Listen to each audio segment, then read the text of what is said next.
नमस्कार, स्वागत है आपका जिया न्यूज पर। आप देख रहे हैं 20 का बॉस कौन। मैं हूं आपके साथ लविंग उमर, मेरे साथ दीपांशु मदान भी मौजूद हैं। शुरुआत करें, लेकिन उससे पहले डालते हैं एक नजर इस वक्त की सुर्खियों पर।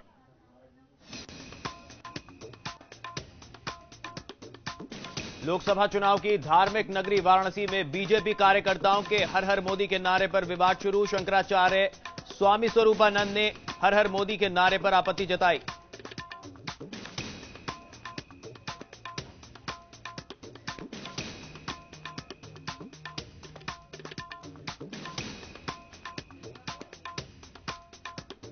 नरेंद्र मोदी वोट के बदले लेंगे वोट का सहारा। मोदी बाबा रामदेव के योग शिविर में योग करते आएंगे नजर। शहीदी दिवस के मौके पर दिल्ली के रामलीला मैदान में योग महोत्सव का आयोजन।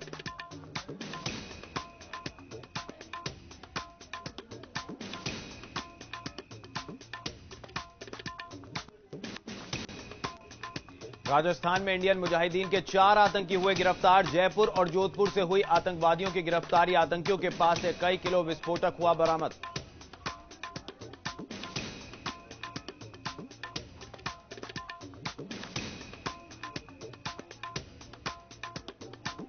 बाड़मेर सीट से टिकट नहीं मिलने से नाराज जसवंत सिंह ने फिर बोला बीजेपी पर हमला। बीजेपी ने सिद्धांतों के साथ किया समझौता। बीजेपी नेताओं को हो गया है अहंकार।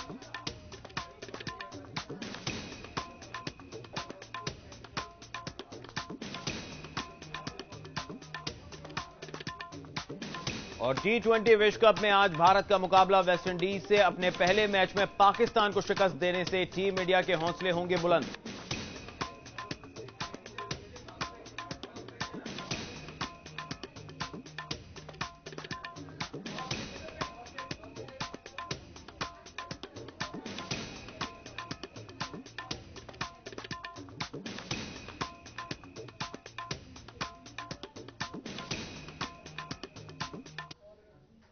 तो 20 का बॉस की शुरुआत करेंगे इस वक्त की बड़ी खबर से जो आ रही है खेल के मैदान से। आज 2 अहम मुकाबले हैं और पहले मुकाबले में टॉस हो चुका है।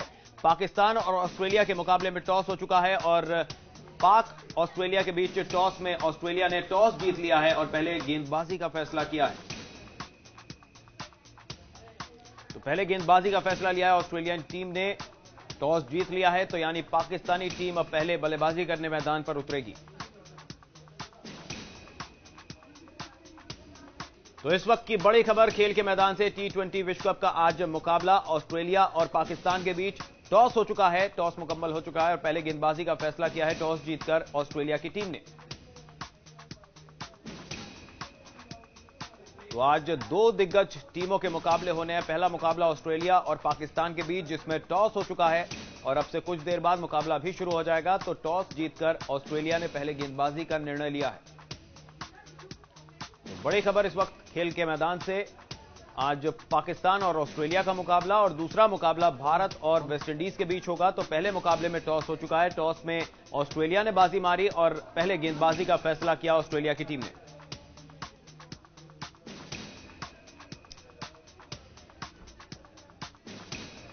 तो वरिष्ठ खेल पत्रकार चंद्रशेखर लूथरा जी हमारे साथ फोन लाइन से जुड़े हुए हैं। चंद्रशेखर जी, स्वागत है आपका जिया न्यूज पर। टॉस हो चुका है। आज 2 अहम मुकाबले। पहला मुकाबला ऑस्ट्रेलिया और पाकिस्तान के बीच जिसमें टॉस हो चुका है। टॉस ऑस्ट्रेलिया की टीम ने जीता, पहले गेंदबाजी का फैसला लिया।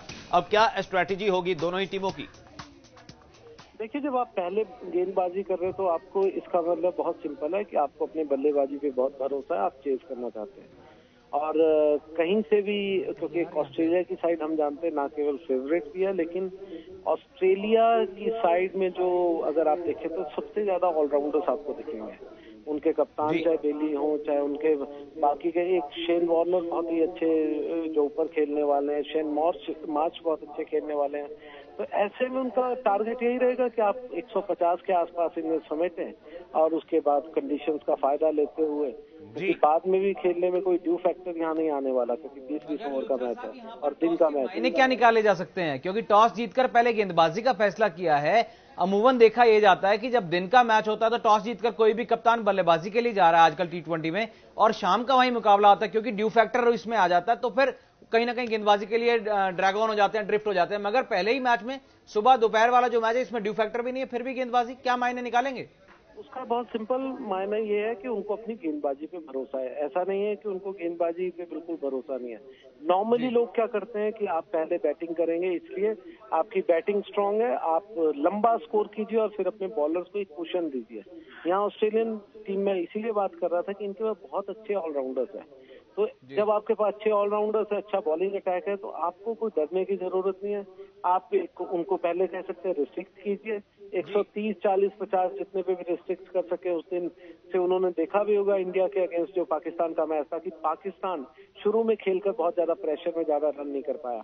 वो भी एक बैक ऑफ द माइंड चलता है कि इनको 130-35 पर जिस तरह भारत ने रोका था उसी तरह रोकिए और उसके बाद जल्दी चेज कीजिए, क्योंकि आपकी बैटिंग बहुत ही अच्छी है। तो मगर लूथरा जी, इसमें एक सवाल ये भी है कि आपको लगता है कि क्या पाकिस्तानी साइड जो टॉस हारी है उसका बहुत ज्यादा यहां पे फर्क पड़ने वाला है? सिंस ये दोपहर का मैच है, अगर पाकिस्तान की हम बात करें तो गेंदबाजी लाइनअप शानदार है उनका, चाहे अजमल की बात करें या फिर उमर गुल की बात करें, अच्छे गेंदबाज हैं वो जो रिस्ट्रिक्ट कर सकते हैं 150 के आसपास के स्कोर पर। ऐसे में वो बहुत ज्यादा मुझे तो ऐसा, मेरा पर्सनल पर्सपेक्टिव अगर कहेंगे तो मुझे नहीं लगता कि टॉस में कुछ हारने में भी कुछ शिकायत होगी। आपका क्या पर्सनल पर्सपेक्टिव?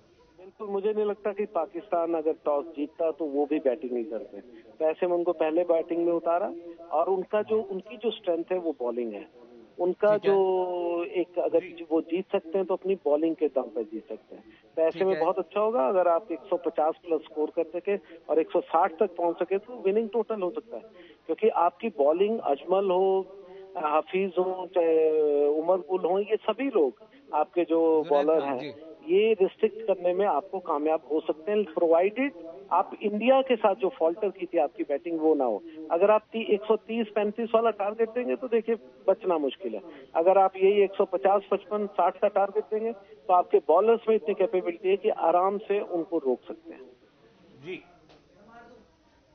जी लूथरा जी, बहुत शुक्रिया आपका हमारे साथ जुड़ने के लिए और इस तमाम बातचीत के लिए। तो ये थे वरिष्ठ खेल पत्रकार चंद्रशेखर लूथरा जी, जो हमें बता रहे थे कि फिलहाल टॉस हो चुका है और क्या स्ट्रेटेजी हो सकती है ऑस्ट्रेलियन टीम की। यहां पर साफ तौर पर उनके माइंड में, बैक ऑफ द माइंड यही चल रहा होगा कि जिस तरीके से इंडिया के खिलाफ जब पाकिस्तान 130 के आसपास जो है सिमट गई थी, तो कहीं ना कहीं उन्हें 150 से नीचे नीचे रोकने का यहां पर स्ट्रेटेजी बनाई होगी ऑस्ट्रेलिया साइड ने और उसे आसानी से चेस करने का इरादा होगा ऑस्ट्रेलियन साइड का।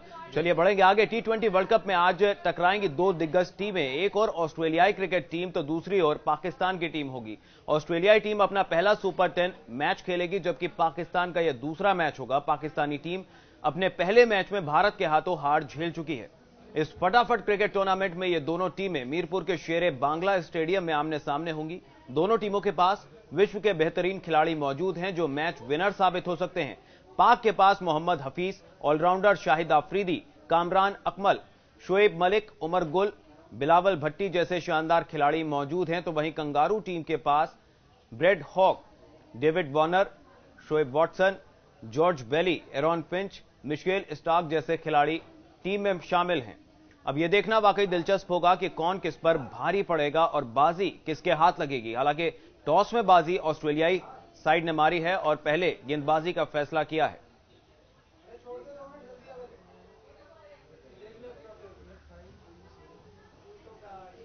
तो दीपांशु से जान लेते हैं। दीपांशु, अब जैसा कि लूथरा जी ने अभी बताया कि स्ट्रेटेजी साफ है, ऑस्ट्रेलियाई साइड जो है वो उनके पास ऑलराउंडर्स अच्छे हैं, गेंदबाज अच्छे हैं। क्या पाकिस्तान की जो कमजोरी है उसको भांप लिया है ऑस्ट्रेलियन साइड ने और कहीं ना कहीं 100 और 130 के आसपास उनको आउट करके आसानी से लक्ष्य को चेस करने का ख्वाब नहीं देख रही है? देखिए लवी, पाकिस्तान एक ऐसी क्षमता वाली साइड है जो कि ऑन देयर डे किसी भी टीम को चैलेंज कर सकती है। वो पाकिस्तान इंडिया के खिलाफ उस दिन नहीं कर सके क्योंकि it was the epic clash, it was the clash of the Titans. वो एक बहुत ज्यादा एक्सट्रीम प्रेशर वाला मैच था। मगर उनके बल्लेबाजों की बात करें तो उनके पास they have got likes of Mohammad Shahzad, आपके पास जो अहमद शहजाद ओपनिंग बल्लेबाज हैं वो बहुत फ्री फ्लोइंग बल्लेबाज हैं। बीच में मकसूद आ जाते हैं, शोएब मलिक भी टीम में मौजूद हैं, कामरान अकमल है, उमर अकमल है, शाहिद अफरीदी है। ये कुछ ऐसे फ्री फ्लोइंग स्ट्रोक्स मेकर हैं, अगर इनका बल्ला चला फिर इनको रोकना बहुत मुश्किल हो जाएगा। कहीं ना कहीं पिछले मुकाबले में हार से सबक जरूर लिया होगा पाकिस्तानी साइड ने, क्योंकि इंडिया साइड के सामने जो है उनकी गेंदबाजी जो है उससे प्रेशर में आ गए थे उनके बल्लेबाज, लगातार विकेट गवा दिए थे। और लवी, पाकिस्तान तो मानी जाती है जब भी इनको डार्क हाउसेस करार दे दिया जाता है या फिर जब भी इनको कह दिया जाता है कि अब ये वर्चुअली टूर्नामेंट में कुछ नहीं कर पाएंगे, वहां से कम बैक करने के लिए जाने जाते हैं। जब भी क्रिटिक्स के शिकार पे होती है, जब भी आलोचना विफलताएं हो रही होती हैं, तब वहां से कम बैक करने के लिए जानी जाती है साइड। और जैसे कि मैंने बात की कि तमाम इनके पास मैच विनर्स मौजूद हैं, ऐसे में कुछ बड़ा अपसेट करना कोई बहुत मुश्किल वाला काम नहीं होगा, क्योंकि दोपहर का ये विकेट है, बैटिंग बिल्कुल ल्यूसिड विकेट है, प्लेसिड विकेट है, घास का कुछ भी कतरा भी नहीं है वहां पे विकेट पे। तो बिल्कुल मुझे लगता है कौन सी साइड जो है यहां पर ज्यादा प्रेशर में होगी? निश्चित तौर पर पाकिस्तान हार चुकी है अपना पहला मुकाबला भारत से। ये लाजमी बात है, इसमें कोई दो राय नहीं है कि पाकिस्तान क्योंकि पहला मैच हार चुकी है, बहुत ज्यादा मैचेस नहीं है, अगर इसके अगला में मैच भी हार जाएगी तो virtually out of the tournament हो जाएंगे। उसका कितना असर होगा इस मुकाबले में देखने को मिल सकता है जो, बट इसको कहते हैं ना कि आप प्रेशर में कई बार ज्यादा अच्छा खेल जाते हैं, तो वही कुछ भी हो सकता है। और अगर लूथरा जी ऑस्ट्रेलिया की साइड जा रहे हैं, मैं तो पाकिस्तान की साइड जाना चाहूंगा निश्चित तौर पर, क्योंकि पहले विकेट उनको पहले बल्लेबाजी कर रहे हैं, ल्यूसिड सरफेस है, ऐसा नहीं है कि वो 150 स्कोर नहीं कर सकते। अगर 150 कर देंगे तो दे have got bowling lineup of Saeed Ajmal, Mohammad Hafeez, Umar Gul, Junaid Khan, Shahid Afridi, Mohammad Hafeez, ये पांचों ऐसे गेंदबाज हैं जो कि ढा सकते हैं। मुझे पूरा विश्वास है कि आज ये मैच पाकिस्तान लेके जाने वाला है। चलिए अब आज ये मैच जो है पाकिस्तान लेके जाने वाला है या नहीं, ये तो मैच के बाद साफ हो पाएगा। बहरहाल एक हाई वोल्टेज और एक रोमांचक मुकाबला जरूर देखने को मिलेगा, क्योंकि पाकिस्तान पूरा एड़ी चोटी का जोर लगा देगी ऑस्ट्रेलिया को हराने के लिए। वहीं ऑस्ट्रेलिया टीम जो है वो स्ट्रेटेजी भांप चुकी है और टॉस जीतकर पहले गेंदबाजी का फैसला इसी इरादे से लिया है। बहरहाल बढ़ेंगे आगे और अब बात करेंगे आज होने वाले दूसरे अहम मुकाबले की। अब टीम इंडिया के सामने वेस्ट इंडीज की टीम की चुनौती होगी। इस डिफेंडिंग चैंपियन टीम की ताकत क्रिस गेल के साथ साथ टीम में कई ऑलराउंडर का होना भी है। वहीं पहले मैच में बढ़िया प्रदर्शन करने के बाद टीम इंडिया की उम्मीदें जो हैं जाग गई होंगी, खास करके बॉलिंग अटैक से। आइए देख लेते हैं एक रिपोर्ट। 2007 में जीता T20 वर्ल्ड कप खिताब, लेकिन अब तक कैरेबियन से मिलती रही है मात। 5वें T20 वर्ल्ड कप में फिर होंगे आमने सामने। T20 वर्ल्ड कप में टीम इंडिया ने 2007 में वर्ल्ड कप खिताब जीता। दुनिया की बड़ी से बड़ी टीम को हराकर क्रिकेट के छोटे फॉर्मेट का बादशाह बनी भारतीय team. India would believe they've got out of a corner। लेकिन 2007 में टीम इंडिया का सामना वेस्ट इंडीज से नहीं हो पाया। इसके बाद 2009 में हुए दूसरे वर्ल्ड कप में भारतीय टीम के सामने पहली बार T20 वर्ल्ड कप टूर्नामेंट में वेस्ट इंडीज की team I. Skimmer, that's what it was। 2009 में कैरेबियंस ने पहली बार हराया। ग्रुप ई में दोनों टीमें लीग राउंड में एक दूसरे के खिलाफ खेली। टूर्नामेंट के लीग राउंड में भारत ने टॉस जीता और कैरेबियंस के सामने 153 रन की चुनौती रखी। लेकिन 2007 की T20 वर्ल्ड कप विजेता टीम को वेस्ट इंडीज ने 7 विकेट से हराया और T20 वर्ल्ड कप टूर्नामेंट में पहली बार अपने हाथों हार का जख्म दिया। Sawan points it away। 2010 में कैरेबियन से दूसरी बार हार मिली।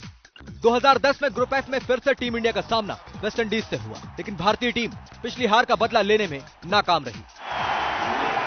एक बार फिर टीम इंडिया ने कैरेबियन के खिलाफ टॉस जीता, लेकिन मैच में टीम का सिक्का नहीं चला और वेस्ट इंडीज ने माही आर्मी को 14 रन से हराकर T20 वर्ल्ड कप में भारत से न हारने के अपने रिकॉर्ड को कायम रखा। Good luck charm around his neck, Marlon Samuels। Been out of the team for a while, make them stronger in the future। T20 world cup में 2 मौकों पर जब ये दोनों टीमें आमने सामने आई, कैरेबियंस ने टीम इंडिया को पटखनी दी। Square leg drops back। Chris Gayle has hammered that। That's a typical Chris Gayle। हालांकि 2012 में भारतीय टीम को हार का बदला लेने का मौका नहीं मिला, लेकिन इस बार ये दोनों टीमें एक ही ग्रुप में हैं, जहां दोनों टीमों के कप्तान जीत के लिए पूरा जोर लगाएंगे। माही आर्मी वेस्ट इंडीज को हराकर इतिहास बदलने की फिराक में होगी, तो वहीं वेस्ट इंडीज भी T20 वर्ल्ड टूर्नामेंट में भारत के खिलाफ जीत की हैट्रिक लगाना चाहेगी। स्पोर्ट्स डेस्क, जिया न्यूज। तो पाकिस्तान को हराने के बाद टीम इंडिया के हौसले जरूर बुलंद होंगे, लेकिन अगली चुनौती जो है कैरेबियाई टीम से है। वेस्ट इंडीज को हराना होगा और ऐसे में क्रिस गेल कितना खतरनाक साबित हो सकते हैं टीम इंडिया के खिलाफ, क्या स्ट्रेटेजी हो सकती है दोनों टीमों की, कौन कौन से खिलाड़ी हैं जो एक दूसरे पर भारी पड़ सकते हैं, इस पर चर्चा करेंगे। फिलहाल रुक रहे हैं एक छोटे से ब्रेक के लिए। 20 का बॉस जारी है, मिलते हैं इस छोटे से ब्रेक के बाद।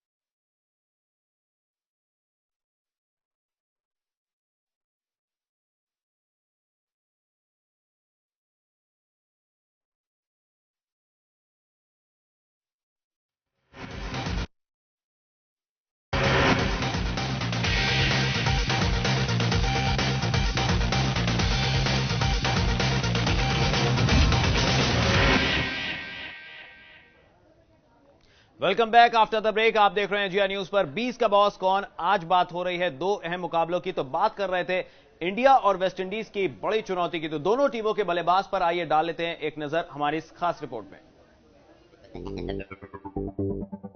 5वें वर्ल्ड कप में वेस्टइंडीज और भारत की टीम अपने अपने खिलाड़ियों के शानदार प्रदर्शन के बूते एक दूसरे को हराने के लिए जी जान लड़ाएंगी। अपनी मजबूत बैटिंग लाइनअप के सहारे दोनों ही टीमें तेज रफ्तार से रन बनाने की ताक में रहेंगी। मुकाबला कांटे का होगा और रोमांच चरम पर, क्योंकि दोनों ही टीमों के पास ऐसे बल्लेबाज हैं जो मैच को अपना बना भी सकते हैं, बचा भी सकते हैं और पलट भी सकते हैं। जरा एक नजर डाल लेते हैं दोनों ही टीमों के उन बल्लेबाजों पर जो मैच में सबसे अहम भूमिका निभा सकते हैं। अगर भारत की बात करें तो महेंद्र सिंह धोनी की अगुवाई में भारतीय टीम के पास एक से बढ़कर एक खिलाड़ी है। बल्लेबाजी में टीम इंडिया की ओर से सबसे पहला नाम आता है शिखर धवन। टीम इंडिया का ये ओपनर बाएं हाथ का खतरनाक बल्लेबाज है। इसके बाद ओपनिंग में ही दूसरा नाम है रोहित शर्मा। धवन का यह साथी वनडे में दोहरा शतक लगा चुका है। फिर नंबर 3 की वो पोजीशन जिस पर विराजमान है विराट कोहली। हालिया वनडे रैंकिंग में नंबर 1 बल्लेबाज है कोहली। इसके अलावा टीम में मौजूद हैं भारत को 2 वर्ल्ड कप जिता चुके कप्तान महेंद्र सिंह धोनी, जो एक शानदार मैच फिनिशर हैं। माही के अलावा टीम के साथ हैं एक बेहतरीन मैच फिनिशर और allrounder Yuvraj Singh. 2011 world cup जीत के हीरो है सिक्सर किंग युवी। इन सब के मुकाबले वेस्टइंडीज के पास भी ऐसे बल्लेबाज हैं जो भारतीय टीम को बराबरी की टक्कर देंगे। वेस्टइंडीज की मजबूत बैटिंग लाइनअप में सबसे पहला नाम आता है खतरनाक बल्लेबाज क्रिस गेल का। इसके अलावा टीम के पास Dwayne Smith, Lendl Simmons, Johnson Charles, Marlon Samuels, Dwayne Bravo, Daren Sammy और दिनेश रामदीन जैसे बल्लेबाज हैं जो भारतीय बल्लेबाजों को मुकाबले में कड़ी टक्कर देंगे। कुल मिलाकर दोनों ही टीमों के पास ऐसे खिलाड़ी हैं जो अकेले दम पर मैच का रुख कभी भी बदल सकते हैं। अब सही वक्त पर जिसके जाबाज भारी पड़ेंगे, मैच उसी के पाले में जाएगा। स्पोर्ट्स डेस्क, जिया न्यूज। तो चलिए, दोनों टीमों की बल्लेबाजी के तमाम पहलुओं पर चर्चा हो गई, लेकिन बात करते हैं गेंदबाजों की। तो आइए देख लेते हैं कौन कौन से गेंदबाज एक दूसरे की टीम पर अटैक कर सकते हैं। भारत और वेस्टइंडीज दोनों टीमों के पास कई ऐसे गेंदबाज हैं जो बांग्लादेश के मैदानों पर प्रतिद्वंदी टीम को चित कर सकते हैं। बात अगर तेज गेंदबाजों की करें तो जहां भारत के पास मोहम्मद शामी है, तो वहीं विंडीज के पास रवि रामपाल जैसा शस्त्र है। मोहम्मद शामी वर्सेस रवि रामपाल। दोनों ही गेंदबाजों में काफी समानताएं हैं। दोनों ही गेंदबाज स्विंग से ज्यादा लाइन लेंथ पर निर्भर करते हैं। दोनों ही लगभग 140 किलोमीटर प्रति घंटे की रफ्तार से गेंद डालते हैं। लेकिन आंकड़ों के लिहाज से दोनों गेंदबाजों का कंपैरिजन नहीं किया जा सकता, क्योंकि जहां रामपाल 22 T20 में 26 विकेट ले चुके हैं, तो वहीं शमी ने अभी तक एक भी T20 अंतर्राष्ट्रीय मैच नहीं खेला है। लेकिन बात अगर उनके घरेलू प्रदर्शन की करें तो शमी ने 24 T20 मैच खेले हैं और 35 विकेट झटके हैं। Bhuvneshwar Kumar versus Darren Sami. दोनों ही मध्यम तेज गेंदबाज हैं और अपनी स्विंग पर निर्भर करते हैं। बात अगर आंकड़ों की करें तो भुवी ने अभी तक 3 T20 मैच खेले हैं और उन्होंने 7 विकेट झटके हैं, जबकि सैमी ने 47 T20 मैचों में 40 विकेट लिए हैं। जाहिर है तेज गेंदबाजी में विंडीज के दोनों पेसर भारत के पेसर्स पर हावी हैं। Are Ashwin versus Sunil Narayan. बात अगर फिरकी गेंदबाजी की करें तो जहां भारतीय स्पिनर्स के नेतृत्व की जिम्मेवारी आर अश्विन संभालते हैं, तो वहीं विंडीज के नारायण दुनिया के किसी भी बल्लेबाज को फिरकी के जाल में फंसाने का दम रखते हैं। दोनों के आंकड़ों को अगर देखें तो अश्विन ने जहां 19 अंतर्राष्ट्रीय मैच खेले हैं और 14 विकेट झटके हैं, तो वहीं नारायण ने 24 T20 मैचों में 30 विकेट झटके हैं। Ravindra Jadeja versus Samuel Badri. जडेजा और सैमुअल दोनों ही अपने स्पिन से ज्यादा वेरिएशन पर निर्भर करते हैं और विकेट टू विकेट गेंदबाजी करने के लिए जाने जाते हैं। जहां जडेजा ने 15 T20 मैचों में 8 विकेट झटके हैं, तो वहीं बद्री ने 15 मैचों में 19 विकेट अपने नाम किए हैं। इन तमाम आंकड़ों से ये साफ है कि कैरेबियाई गेंदबाज न सिर्फ भारतीय गेंदबाजों से ज्यादा अनुभवी हैं, बल्कि ज्यादा प्रभावशाली और ज्यादा विकेट टेकिंग एबिलिटी रखते हैं। अब देखना सिर्फ इतना है कि क्या कागज पर कमजोर लग रही भारतीय गेंदबाजी बांग्लादेश के मैदानों में जादुई प्रदर्शन करके टीम इंडिया को जीत की सौगात देकर आंकड़ों को गलत साबित कर पाती है या नहीं। स्पोर्ट्स डेस्क जिया न्यूज। यहां तो दोनों ही टीमों पे अच्छे खासे बल्लेबाजों की कोई कमी नहीं है, लेकिन अगर गेंदबाजी के डिपार्टमेंट की बात करें तो वेस्टइंडीज के गेंदबाज भारतीय गेंदबाजी लाइनअप पर भारी पड़ते दिखते हैं। अब ऐसे में टीम इंडिया कैसे जीतेगी? क्या पिछला जो मनोबल है पाकिस्तान को हराकर, उसके बल पर जो है टीम इंडिया अच्छा प्रदर्शन करेगी, या यहां पर प्रेशर में होगी क्योंकि हल्के में नहीं लिया जा सकता, डिफेंडिंग चैंपियन है सामने? बिल्कुल, और मैं जैसे कि आपसे पहले भी बात कर रहा था कि 8 नंबर तक जो भी बल्लेबाज हैं, चाहे दिनेश रामदीन तक की बल्लेबाजी की बात करें, सभी ऐसे हैं कि अगर टॉन्ग करने पर आए तो फिर गेंद जो है वो स्टेडियम के बाहर ही दिखती है। ऐसे में बहुत मुश्किल है भारतीय गेंदबाजों के लिए उन तमाम बल्लेबाजों को रोकना। हम बात कर रहे हैं लैंडन सिमंस की, हम बात कर रहे हैं गेल की, हम ब्रावो की, हम डैरन ब्रावो की बात भी साथ में कर रहे हैं, और ये तमाम जितने भी बल्लेबाज हैं, डेवन स्मिथ एक बहुत विध्वंसक खिलाड़ी हैं, और डैरन सैमी भी आखिरी में हिट्स मारते हैं। जी, अब अपनी आप बात पूरी करें। एक्स्ट्रा बॉलर जो खिलाया था पिछली बार भी 6 गेंदबाजों के साथ उतरे थे महेंद्र सिंह धोनी, क्या इस मुकाबले में भी इसी तरह की रणनीति के साथ उतर सकते हैं? देखिए, क्योंकि वेस्टइंडीज के जो बल्लेबाज हैं वो स्पिन के आगे थोड़ा सा तो आप लगता है कि फ्लैशी होते ही हैं, क्योंकि ना वो बहुत ज्यादा विध्वंसक होते हैं। आप बैकफुट पर जाने की वेट नहीं करते, वो फ्रंट फुट पर चाह रहे हैं कि छक्का लगा दें, वो पॉसिबल जरा मुश्किल हो जाता है स्पिनर को, क्योंकि भारत के पास जो एक अमित मिश्रा नाम के स्पिनर है, वो लूप जब देंगे तो फिर बैकफुट पर जाना ही होगा आपको, उसको बैकफुट पर धकेलने के लिए और बाउंड्री के पार कराने के लिए। आप चाहेंगे फ्रंट फुट पर खेल दें तो बहुत मुश्किल हो जाएगा अमित मिश्रा को खेलने को, क्योंकि वहीं से वो टर्न कराते हैं। सो इंडिया के लिए तिरुप का इक्का जो होगा वो अमित मिश्रा होगा, नो डाउट। और साथ में आप युवराज सिंह जैसे लेफ्ट आर्म स्पिनर को, सुरेश रैना जैसे स्पिनर को इस्तेमाल कर सकते हैं, और आपके पास रविंद्र जडेजा, आर अश्विन तो हैं ही। स्पिनर पे मैं कहूंगा कि इंडिया ज्यादा रिलाय करेगा वेस्टइंडीज के इस तमाशाहीन जो कि बल्लेबाज हम कह सकते हैं, क्योंकि लंबे लंबे स्ट्रोक्स के लिए जाने जाते हैं, जैसे कि हमने पहले बात की 8 नंबर तक के बल्लेबाज। वहीं पेस बॉलर्स की अगर बात करें, बॉलर्स की, तो भुवनेश्वर कुमार जो उसमें कमजोर कड़ी है, भारत को देखना होगा कि उसको आखिरी में ओवर्स ना दे करके शमी से आप एंडिंग कराएं और एक स्पिनर के साथ एंडिंग कराएं, तो मैच में प्रदर्शन अच्छा किया जा सकता है। अब देखते हैं कि टीम इंडिया किस स्ट्रैटेजी के साथ इस मुकाबले में उतरती है। क्या 6 गेंदबाज खिलाए जाते हैं, क्या स्पिनर्स अपने फिरकी जाल में वेस्टइंडीज को फंसाते हैं, या पेस बैटरी जो है वो ज्यादा अटैकिंग होती है, किस तरह की जो है बल्लेबाजी टीम इंडिया वेस्टइंडीज के अगेंस्ट करती है। तो दोनों ही मुकाबलों पर आज हमारी नजर बनी हुई है। फिलहाल हमारे इस खास पेशकश 20 का बॉस कौन में इतना ही। लवी गुंबर और दीपांशु बदान को दीजिए इजाजत। बाकी अपडेट्स के लिए आप देखते रहिए जिया न्यूज। नमस्कार।